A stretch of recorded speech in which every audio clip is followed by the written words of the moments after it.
Will deed यानी वसीयत। वसीयत की आवश्यकता तो उम्र के एक पड़ाव पर आदमी महसूस करता है, जब सोचता है कि भाई संपत्ति को सुरक्षित रखने के लिए कोई डॉक्यूमेंट एक्सिक्यूट कर दिया जाए ताकि संपत्ति सुरक्षित रहे। तो यह मैं बताना चाहूँगा कि अगर आप ये सोचते हैं कि भाई प्रॉपर्टी मेरे बच्चों और पत्नी को मिले, तब तो वसीयत की कोई आवश्यकता नहीं है। आपके मरने के बाद, आपके डेथ के बाद वो प्रॉपर्टी कानूनन उनको, वही लीगल वारिस हैं तो उनको अपने आप मिल जाएगी। लेकिन इसके बियॉन्ड अगर आप चाहते हैं कि नहीं, प्रॉपर्टी का कुछ शेयर, पर्टिकुलर शेयर इस बच्चे को मिले और बाकी इस शेयर इस बच्चे को मिले, तो अब इस दशा में आपको आवश्यकता है कि आप एक विल एक्सिक्यूट कर दें। तो अब वसीयत तो 3 प्रकार की होती है। जब आप करने ही जा रहे हैं तो उसको आपको जानकारी ज़रूरी है। तो 3 प्रकार की वसीयत होती है कानून में। एक सिंपल विल होती है, दूसरा म्यूचुअल विल होती है, तीसरा जॉइंट विल होती है। तो सिंपल विल तो है कि जैसे हमारी प्रॉपर्टी है और हम जैसा चाहें डॉक्यूमेंट एक्सिक्यूट कर दें कि मेरे मरने बाद ये मकान इस बच्चे को मिलेगा, ये लैंडेड प्रॉपर्टी इस बच्चे को मिलेगी, कैश इस बच्चे को मिलेगा।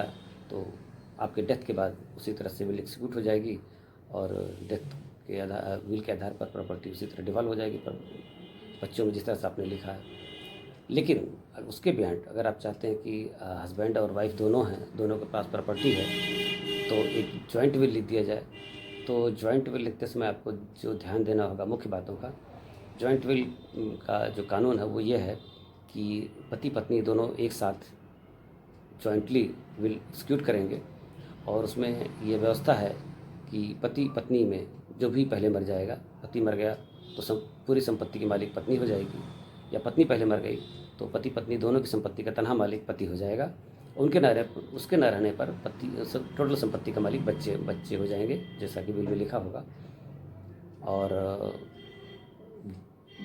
लेकिन इसकी दिक्कत यह है कि इसमें अगर आप कुछ बदलाव करना चाहते हैं तो बिना पति पत्नी की सहमत से बदलाव नहीं आप कर सकते। एक आदमी कोई बदलाव नहीं कर सकता और दोनों में से एक आदमी अगर मर गया तो भी जो बचा हुआ है उसका बदलाव नहीं कर सकता, उसमें वसीयत में कुछ बदलाव नहीं कर सकता।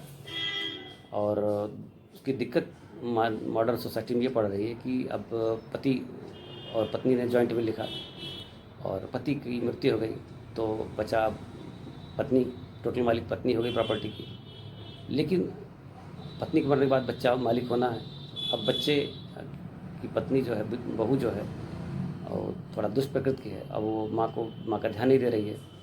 तो अगर माँ तंग होकर कुछ संपत्ति जो है उसके में बदलाव करना चाहे तो जॉइंट विल का कानून है ये है कि उसमें बदलाव वो नहीं कर सकती, क्योंकि पति मर चुका है तो अब वो पत्नी बदलाव नहीं कर सकती उसमें और मजबूर हो जाएगी। तो ऐसी दशा में कमी है जॉइंट विल में, इसलिए अब उतना प्रचलित नहीं रह गई है ये। अच्छा, म्यूचुअल विल है। म्यूचुअल विल में भी यही बात है, लेकिन फ़र्क सिर्फ इतना है, जैसे जॉइंट विल में था कि दोनों विल लिखेंगे और दोनों में ये होगा कि भाई पति पत्नी में जो भी पहले मर जाएगा दोनों की संपत्ति का तनहा वो मालिक बनेगा, उसके न रहने पर बच्चे मालिक बनेंगे। लेकिन इसमें फ़र्क ये है कि जॉइंट विल नहीं होगी, एक ही दस्तावेज़ पर दोनों की सिग्नेचर नहीं होगी, दोनों का दस्तावेज़ अलग अलग होगा। पति का दस्तावेज अलग होगा, उस पर पति की हस्ताक्षर होगी, पत्नी का दस्तावेज अलग होगा, उस पर पत्नी की हस्ताक्षर होगी और मैटर सारा वही रहेगा। दोनों में से जो पहले मर जाएगा, जो बचेगा वो उसका टोटल का मालिक बनेगा, उसके बाद बच्चे मालिक बनेंगे। तो ये म्यूचुअल विल है।